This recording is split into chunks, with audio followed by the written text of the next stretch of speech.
Hi everyone, welcome to episode 22 of Off the Sprue. Currently we're working on the M113's engine bay and engine, and this is part 2, in which we'll be looking at weathering and detailing. Guys, of course we're busy with Academy's M113 in 135 scale. You'll remember that in the previous video we did the basic painting. We applied some wash color, and this pristine looking factory fresh engine is now ready to get some real world dirt and grime. And of course the Vietnam era M113 was indeed a very grimy beast. The M113 was a workhorse during the Vietnam War, and these armored personnel carriers showed a lot of wear and a lot of grime. So in this video we'll be looking at oil splatter effects, we'll be adding some streaking grime effects, adding some light rust wash effects. I'll be using a Vallejo acrylic product for that. Next we'll be doing some chip paint and some metallic scratches just to make everything look real. Then we'll be doing some detailing. I'll be adding some wires, cables and pipes. Finally some debris, loose leaves and a small branch. And then lastly we will be adding 3 fuel and oil effects, the first being engine grime, then some fuel stains, and finally an engine oil spill. But before we get to that, a word from the sponsor. You've got to love rhinos, they're just awesome.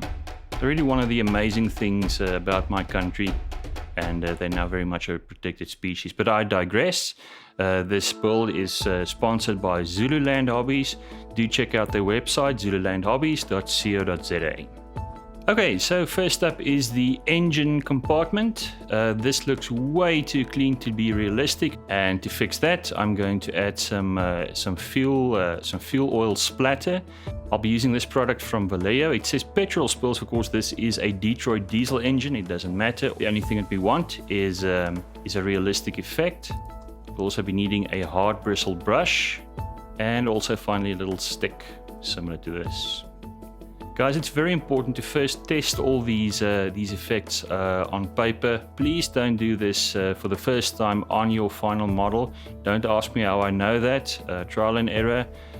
Some of these effects are very unpredictable, and you want to be dead sure that what you're going to do will have the intended effect. Basically what I'm going to do is just to use the stick and then splatter the oil effect onto the surface of the engine compartment. You can see I'm getting a variety of different droplets, different splashes. Next we're going to add some streaking grime, and for this I'm going to use these oil paints from Uptailing 502.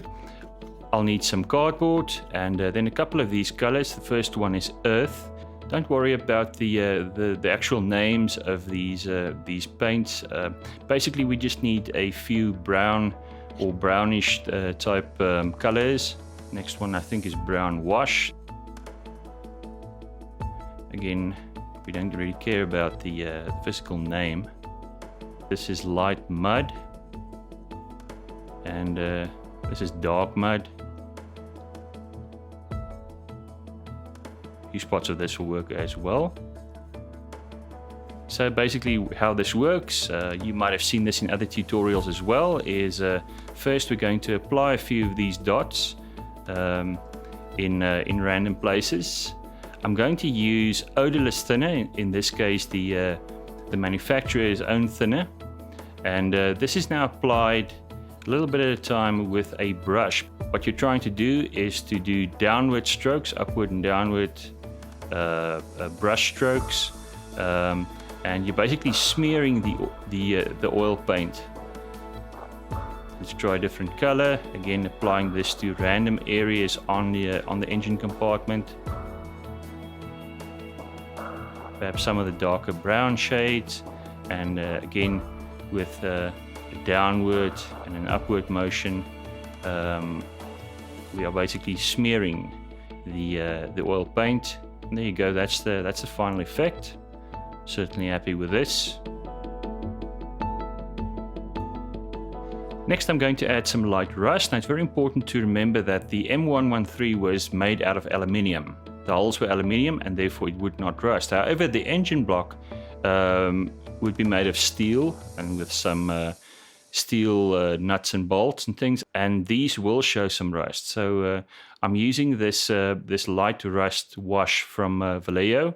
It's an acrylic product. You can dilute it with ordinary tap water, and I now carefully apply this similar to the previous washes that we used in previous videos and also in the last video, to little crevices where rust would likely accumulate due to moisture and normal wear and tear and use.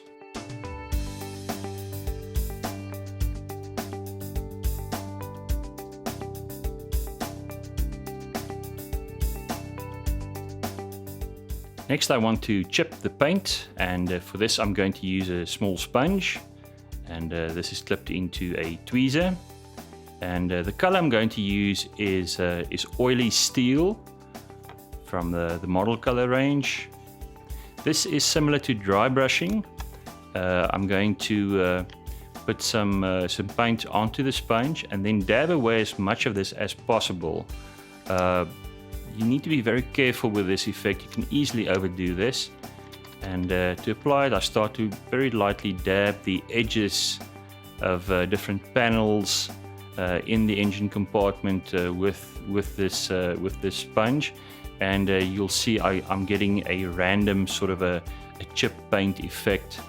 You want to build this up gradually, not too strong in the beginning. Also on the engine, you can immediately see a very realistic worn metal look that we're getting there. Pay special attention to bolts and also to the edges where most of the wear will occur.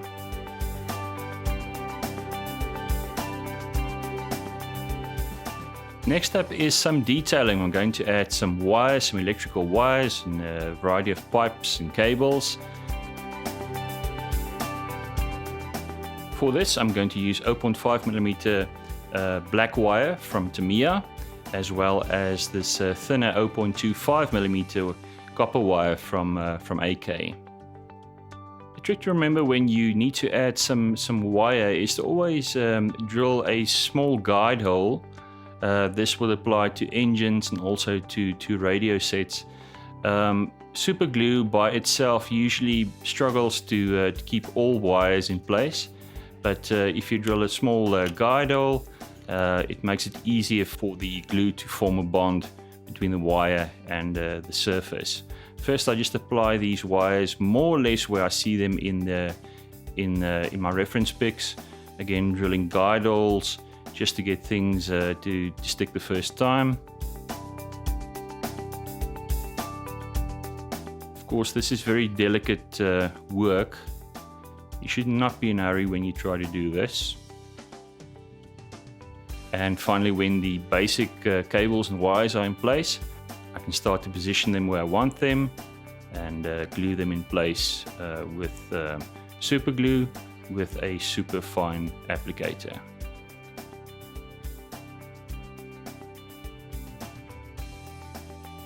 And there we go, that's the final result. There's also some cabling running along the side of the engine compartment. Ideally, what I'd like to do here is to show two cables held together with some cable ties. I'm using 1mm Tamiya masking tape for this, and again, this is just glued in place with super glue.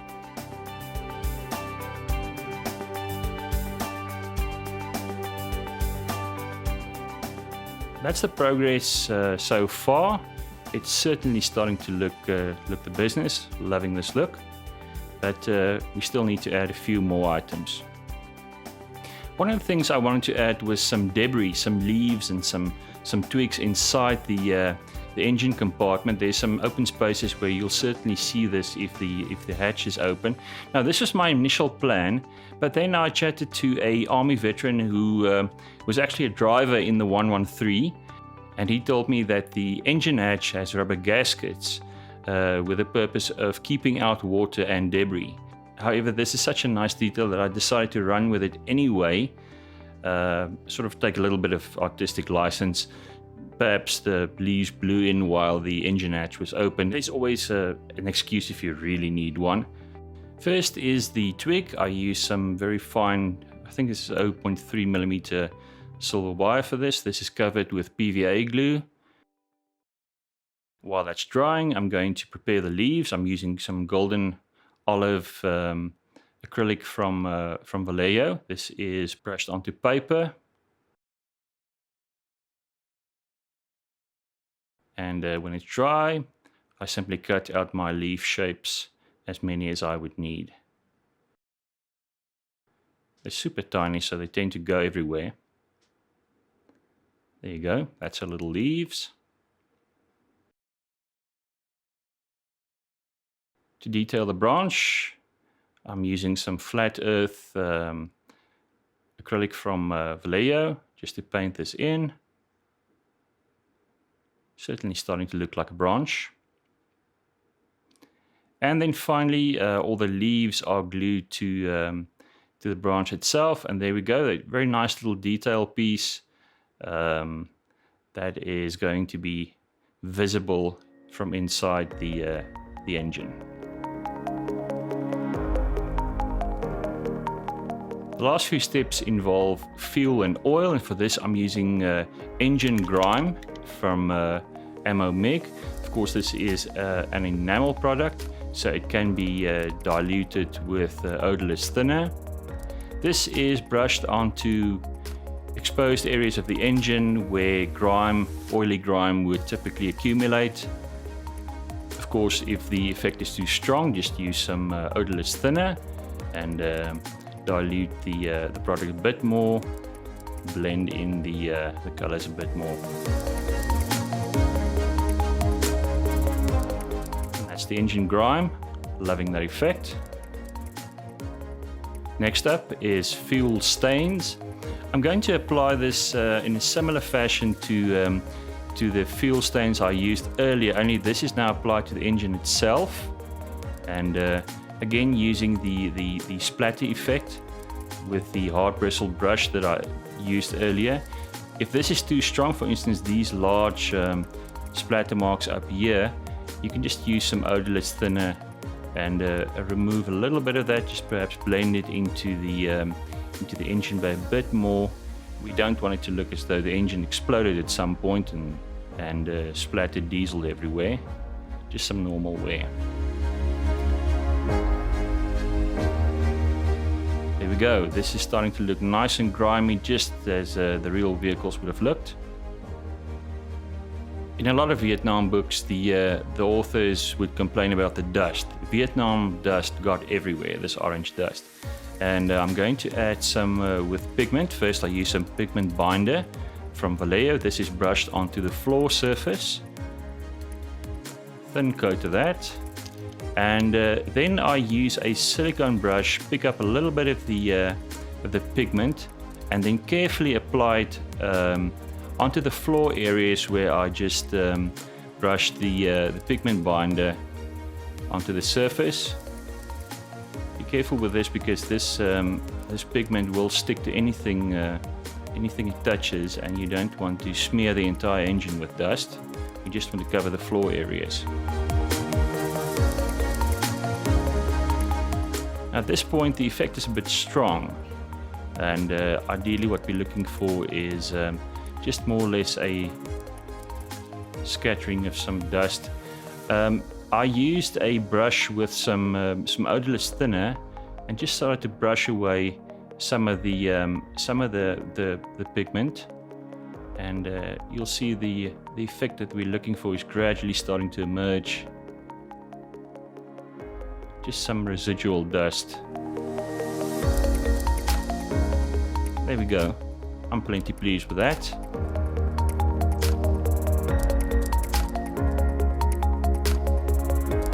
Of course, where there are engines, there will be fuel spills. In this case, I'm using fresh engine oil from M113. Now, I love this stuff. That looks exactly like engine oil, don't you agree? To make sure that I apply this correctly, I'm going to practice this effect first, just to see how much of this stuff comes out of the pipette. And once I'm happy, I'm carefully going to drop this into the engine compartment on the floor and allow it to run.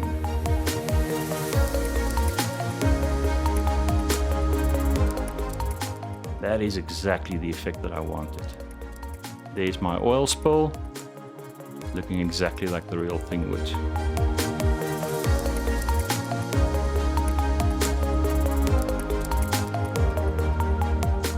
The last thing to do is to add the leaves and branch that we made earlier. I'm going to use a tiny little bit of ultra glue.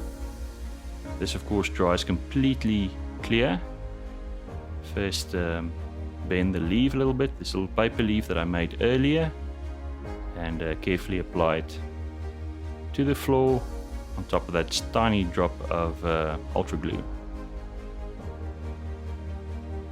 Around about there. Also need to fix the branch in place, and I think that would be perfect, that position right there. Nice little bit of color contrast. Here we go, guys. This is the weathered engine and engine compartment, at least the back walls. Of course, this needs to be built into the hull at some point, and that's going to be the subject of the next video. This now needs to be added to the interior, and the rest of the interior needs to be painted and weathered and detailed as well. And I'll be covering that in episode 23, so make sure to join me for that. Again, the list of colors that I used. This is a list of all the weathering products that I used, available from your hobby shop.